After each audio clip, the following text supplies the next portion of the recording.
Hello, my fellow Americans and international friends, and welcome back into the Cal Report.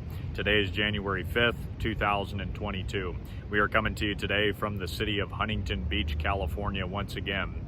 So the reason that we're here today is because I just wanted to bring you up to speed on what happened just north of here a few days ago.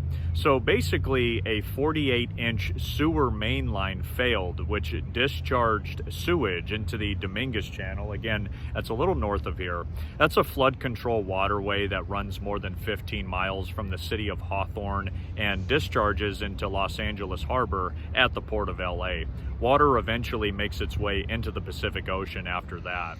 Now, there's a few people trickling around the beach today. There's a few surfers out in the water, so perhaps the spill wasn't as serious or as dangerous as officials initially thought it was. So as it turns out, though, as high as 8 million gallons of raw sewage was spilled and eventually got into the ocean. The LA County Sanitation District has already said it's not clear exactly when the work on the damaged pipe that caused this problem will be completed. Several beaches in LA County did have to close since the spill took place. Some have reopened since. In fact, just north of where I'm standing, in Sunset Beach to be exact, that beach did have to close as a result of the spill as well. The beaches that have been affected by this sewage spill will not reopen completely until testing of water supplies shows bacteria levels are within state standards. Perhaps if LA County didn't push so hard on those booster and mask mandates and actually spent more time fixing their infrastructure, they wouldn't have such problems now, would they? And speaking of LA County, the former acting director of national intelligence, Rick Grenell, he just laid out a three-part plan for the Republican Party to take back California. Take a listen to a recent interview he did where he touched on ensuring election integrity, boost conservative engagement, and advance patriotic education to succeed in Golden State elections. Now, you can't tell me that LA County has a clean and fair election when they are sending ballots to dead people from 12 years ago. We've got way too many people on the voter rolls who are residency violators, who have not voted. And so if you're going to send people a ballot who don't know that ballot is coming, you are asking for trouble. Someone is going to pick that ballot up, and we have an aggressive political party, one party that controls the state of California.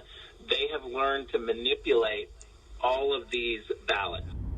I'm really glad that Rick Grenell is trying to do something about the voting here in California, because I still think a lot of people who live in this state don't understand how serious this is and how deep this issue really goes. The number one thing we need to fix in California is the voting, by far.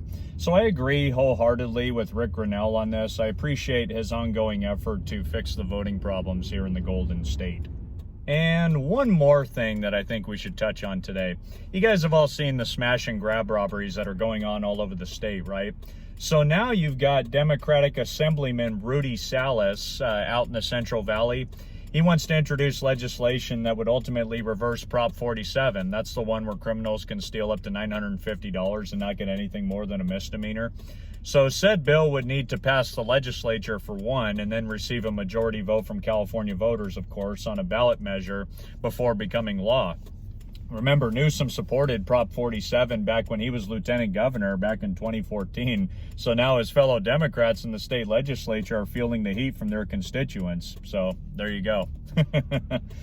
Anyways, that's what's going on in California, guys. Really appreciate you watching my podcast today. As always, be sure to subscribe or don't. Hit that like button or leave a comment. Do whatever you like. God bless. Take care. And I'll see you all next time.